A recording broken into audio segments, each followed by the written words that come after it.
Manx Radio's Friday Football Focus is brought to you by Jack's, home of live weekend entertainment to 3 a.m. And thank you to Dolan Mercer for the news at 6 o'clock there. Welcome to Friday Football Focus with myself, Chris Cave, Manx Radio's football correspondent Tony Mepham, and Lee Dixon and Chris Bass Senior from St George's, and also Ellan Vannin, which we'll be discussing a bit later on in the programme. They're heading to the Conifa World Football Cup the end of this month. We'll be talking about that later on in the programme, but let's talk firstly about how the season as a whole has gone. One game to play for you, Chris, that's against Corinthians. But let's talk. We got Tony Mepham's views on the Hospital Cup final, which is to be played tomorrow. Another cup final for you. I say that because I've lost count of how many cup finals you've been in over recent years. How are you feeling ahead of that one?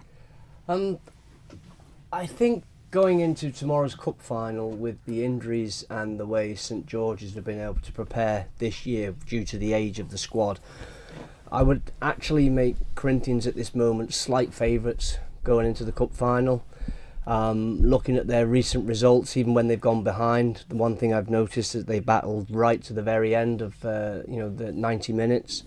So I'd give credit to Corinthians this year because they train at the same place as us, and their numbers have been fantastic throughout the whole year and dedicated. So for Corinthians to get into the finals that they've done, it's fully deserved.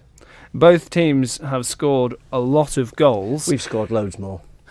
Loads more. The mind game starts already. Is this going to come down to which defence has the best resolve? I don't know really. I think it's well, personally I wouldn't like it to be as hot as it's been today, because that could be quite stifling on that pitch, and you get an awful lot of injuries on that pitch, especially when it's dry and sticky. So I would prefer it had the powers that be, the government, and put sprinklers in right at the outset, and we'd get far better games of football on a wet surface down there than we will do a dry one. But having said that, I think it'll still be a good game. You've got two good teams that will compete right to the very last minute. The league, though, that's done and dusted. 13 in 15 years for you. Where does this one rank among the others? Do you count them all the same, or do you think when you had the scare that you did earlier on in the season, in October and November, I think it was? Personally, I think with the transition of the squad that we've got now, with the young players coming through, like Joe Quayle, Joel Ibanez and Jay, and Lewis Brideson and Tom Chattel and Sid Batty, I think each year we win it now is probably the best one in terms of getting the best out of the squad that we have. Going back a few years when likes of Chris and Sean and Callum and Julian were all younger, no one could get anywhere near us. Even on their best day we were far better. But now I think it's a little bit more even, and I think because of the age of some of the players that we've got, we're trying to get a good balance. You can't push guys that are 34 years old up and down the steps because they're not going to be fit for the weekend. But you can with the kids, but you can't push the kids because the older ones aren't there. So it's a lot more difficult for us to get a balance. So I think this one has been fantastic. And we said at the start of the season, if we win the league this year, it'll be an amazing achievement for us. And we've done that. So I'm really happy with that.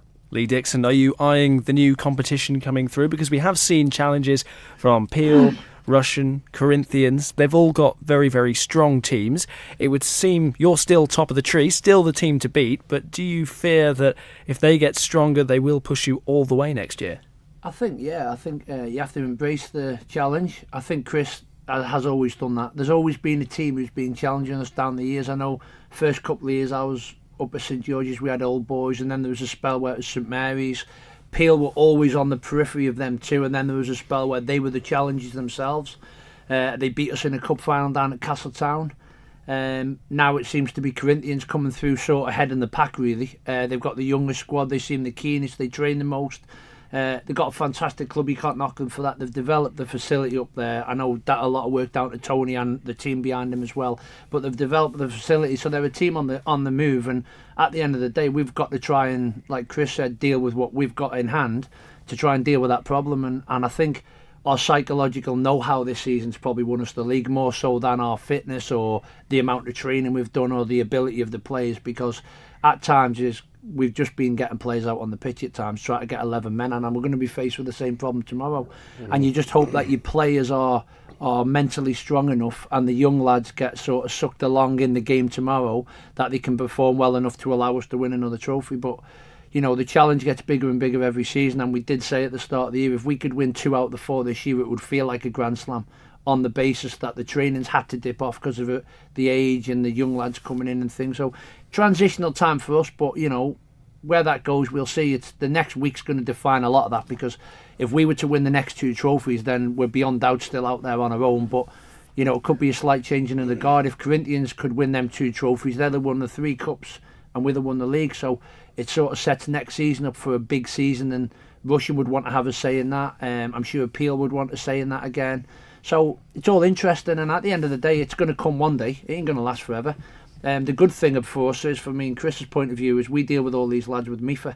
So to see them coming through, as much as it's challenging us in one way, we're actually going to benefit from their talent and their sort of youthfulness and their attitude toward training. Hopefully we're going to benefit from that going forward in the national team as well. So we will move on to Mepham in just a second, but just before that, Corinthians seems like an attractive prospect for any player coming through. You've talked about the facilities that have been developed there, and it is I think, an attractive proposition for players who want to switch clubs. When it comes to dissecting the season that you've had and analysing what's gone on, how do you go about poaching players and nicking the players off other clubs' books who they think, well, they'd be a fantastic signing? Are you trying to say that St George's poach players?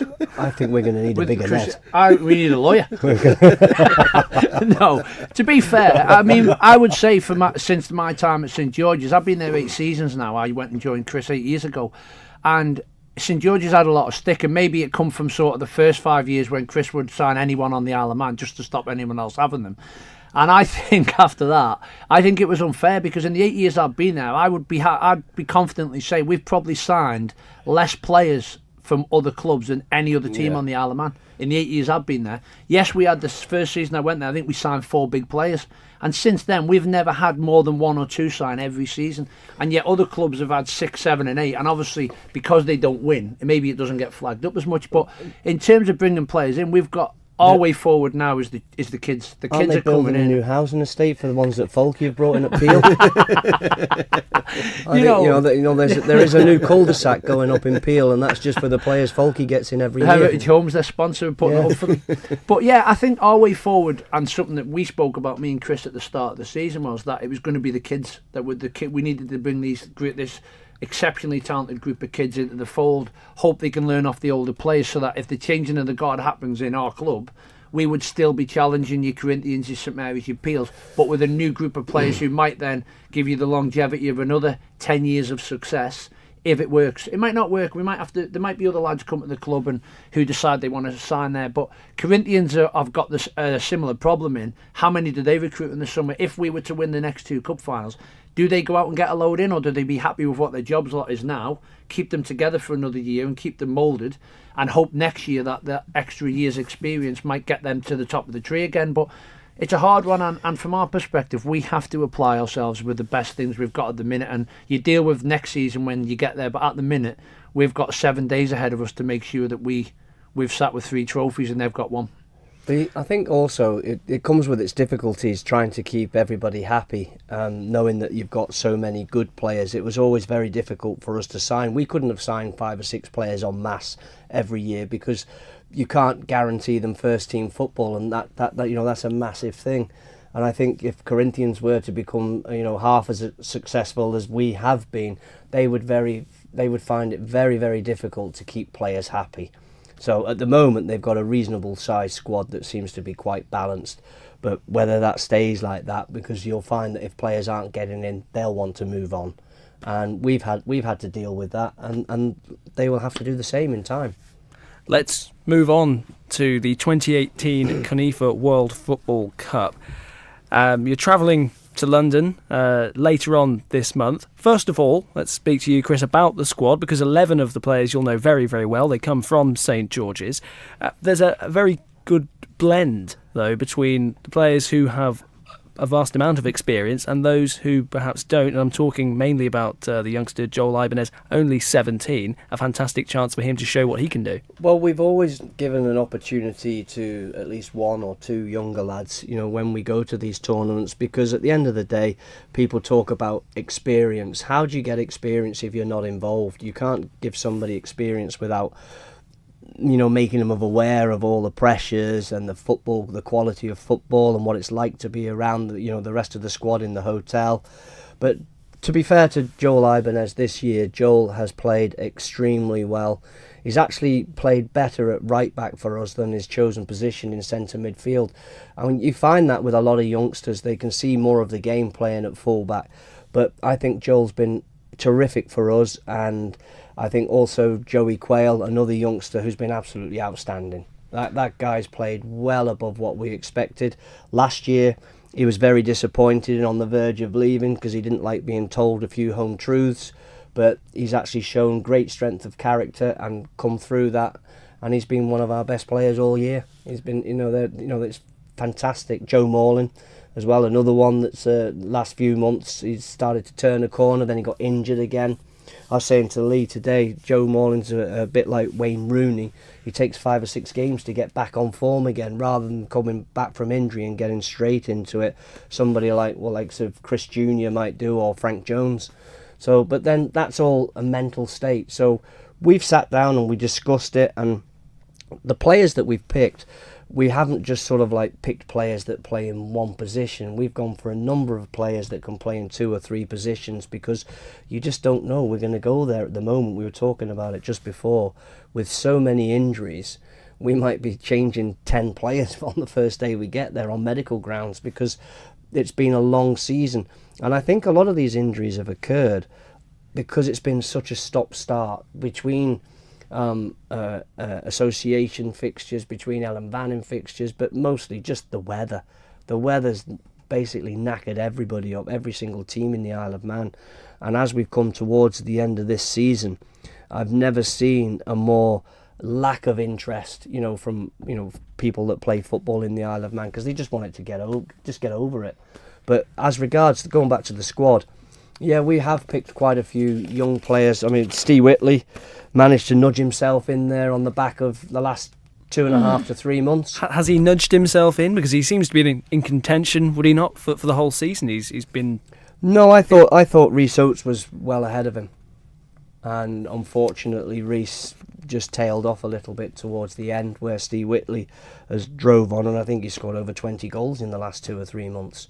And that sort of coming from midfield is something that we were going to need, perhaps. Including a goal on Tuesday night against Russian. You mentioned injuries, though, and you're going with quite a few, you suspect. Yes. Who's on the standby list, then? We don't necessarily have standby lists, because it's very, very awkward. History tells me in the Isle of Man, a lot of people wouldn't want to be on standby because they feel like they're being second choice, and they don't like that, so they don't tend to sort of like put them out there. But I think if we were to have a standby list, I think it'd be very welcoming for myself and Lee to turn around and say, well, if somebody gets injured, I'd love the opportunity. But I do feel that if that was to happen, that would come from a lot of youngsters, because kids love football. And the younger players would be the ones that will put their names forward, whereas the older ones perhaps will go, nah, I wasn't in the first choice, so I'm going to give it a miss. So, do you have a starting 11 in your head? I'm sure even if you did, you wouldn't tell me, but do you have an idea of who you think will start that first game? You're quite right. I'm not going to tell you. I'm not going to talk about it. Try another question. Well, we'll do. It's worth a try, wasn't it, Tony? A wry smile from him in the corner. You're taking 23 players. Yes. That could change if you do have injuries. Are some of the players going, and you're telling them straight off the bat that they're playing a bit part? They're not going to be starting matches, but they will be making an impact off the bench. Nobody knows how things will pan out when we get down there. And nobody knows what the starting 11 will be. The main factor for me is we go as a group of not just 23, we go as a group of maybe 30, including Lee, myself, Rick, Paul O'Brien, Ben Carling, everybody's there. We go there as a group, and the biggest factor for me is what I like to see within a group of people, that there's absolutely no undermining of any situation at all. No backbiting. If I was to bypass a conversation, or I heard somebody saying, well, I would have done this and I would have done that and I would have picked him, and what they don't realise is every time they're making those comments, they're actually undermining their teammates. So they're making preference one player over another, but we're there as a group. So I try to make sure that everybody is 100% supportive of everybody else. That's the only way to get the best out of them. Your first match is on the 31st of May. It's against Cascadia. First of all, how much do you know about the teams in the group? We've got Barawa, Tamil, Ellan and Cascadia. Those are the teams in Group A along with Ellan, Vannin. Have you done your homework? Do you know much about the teams you'll be coming up against? Well, Barawa we've played, and if they had about half a dozen players like that forward, then I would turn around and say, well, we're not going to win, because he was that good. He was sensational on the day. He just couldn't score. If he could score, it'd have been more one man wins a game. He was that good. Tamil Ellan we've seen before. They work really hard. Cascadia is a new team, and as I'm aware, they haven't played one friendly yet. I think their first game will be us. So I don't know what they've done in the way of training or pulling the squad together. We are an advantage by having the Isle of Man League as we are, as we have it now, and the fact that we've had a lot of St George's players, and this year Corinthians have shown that they're ready to step up now. So there's a number of their players in. So we've got a group of players that have played together with each other, for quite some time, which will help when they get out onto the pitch. But as terms of picking a side, no, we haven't even decided that yet. We don't even know who's going to turn up fit. And your preparation, has that gone as well as you'd have liked? You played Punjab recently, 2-1 victory. You also played in Yorkshire's first ever match as a the Yorkshire sovereign game state. Was probably one of the toughest games that we've had. That was so competitive. That was a really good game at a good level. They were probably 3 or 4 leagues above us, every Saturday in terms of what they play. But we just seemed to step up when we got out on the pitch, and we played with a back three that day, who were superb on the day, and it was a well-earned draw. But then Punjab, that we've played before, the first time they ever played, we beat them, I think it was 9-1 down the bowl, and then I think it was 2-1 when we went away recently. But they'd actually played an awful lot more games and scored a lot more points on the board in terms of recognition for other tournaments, because they lost 4-1 to Liverpool under-23s, 3-1 to England's C team. So when we played them, it was 2-1. We perhaps could have scored a few more goals in the first half. They've improved, but the most disappointing, and I find it quite funny actually, it's not disappointing, it's hilarious, that they've actually now made Ellan Vannin the favourites for the World Cup, which is absolutely ridiculous by any means. Well, it shows you got something about you. Padania are brilliant. Padania have won, was it 2 European Championships? Yeah, I think 2 of them, yeah. They got to the World Cup quarterfinals, is it? There's, they're typical Italians. They are brilliant. And when you talk about trying to pick a team, we pick a team from maybe 35 players. They're picking a team from maybe 2,000 or 3,000 players. So that's what you're up against. But if we're favourites, it shows that they the do 30 feel players are great, aren't they? They do feel that the people who are organising the tournament don't know what they're talking about. Well, I'm sure our players wouldn't want to hear that. They've got a great chance then if you look at the odds. Lee, what's in your eyes the most pleasing characteristic about this whole group of players? I suppose it's what me and Chris demand of them is togetherness. We always expect togetherness from them all the time around the hotel. They show good character. Let's be clear on this. The teams we play 9 out of 10 times are better than us. They come from a better standard of football than us. They're technically better than us. They're tactically better than us. What they don't have is they don't have our togetherness and our fight and our determination and the courage that our lads are willing to put on the line every time we play. And the interesting thing is, and we've built up a good rapport with a lot of the countries like Badania and the other teams that have regularly been there like Felvedek. And the one thing they all say about Ellan Vannin, they hate playing against us because we've got an English style of football. We press high, we're very physical, we don't give up, we go right through till the end. When they play each other, if you watch these teams play each other, they're very happy to let each other have the ball all the time. They don't go after the ball, and the game can be very boring to watch sometimes. When we play, we're the exact opposite. And they say that if all the teams will tell you the team they don't want to have in their group is the Ellan Vannin. Now, yes, we're not as good as them, not as technically good as them, we're not tactically as good as them. Mostly they have a lot of pros from in the other countries. We don't. We might have one or two that have come out of a good level, but I know when we go there, I know we'll be competitive, and I know nobody will steamroll us in any games. It's not what we would expect. If it happened, you would be unhappy. But I think going there now, we've got a new group of lads coming in from Corinthians. It's a big group. They've all been away with us before. Maybe played and not done themselves justice. They're now a year or two down the line of being more mature, and so when we go there, we hopefully get the same kind of characteristics as we've seen in the past. As a group of players looking after each other, like Chris said, no backstabbing. And when we go into the games, everyone's willing each other on to do well, and being happy for each other when they do well, and play a part in that squad mentality thing that we try to develop while we're away. And hopefully, I'm quite confident about the group that we'll get out of the group. And when you get to the quarterfinals, as we showed in Sweden, who knows what can happen, because when you get a load of Isle of Man lads away, as they proved down in Scotland with the Island Games, they build up a head of steam. They can be quite formidable amongst players. You mentioned Sweden there, 4 years ago, runners-up. We are almost out of time, but Chris, how far do you think this group of players can go? It seems as if you're distancing yourself from the favourites tag. It sounds like you, I don't want to say fear, but believe that Padania are very good. Out a little bit, Just so you get more money back when you place your bet. We need some new showers at the club. How far can you go? Can you go all the way this time? Or do you have to temper and manage expectations among your players? I think primarily we'll just wait and see if we get out the group. If we get out the group, then, like Lee just said, it's a case of just wait and see what happens. It depends. What I do know is on our side of the draw for us to get through, I think we'd have to go through Padania and Northern Cyprus, which are probably two of the best teams in the world at this level.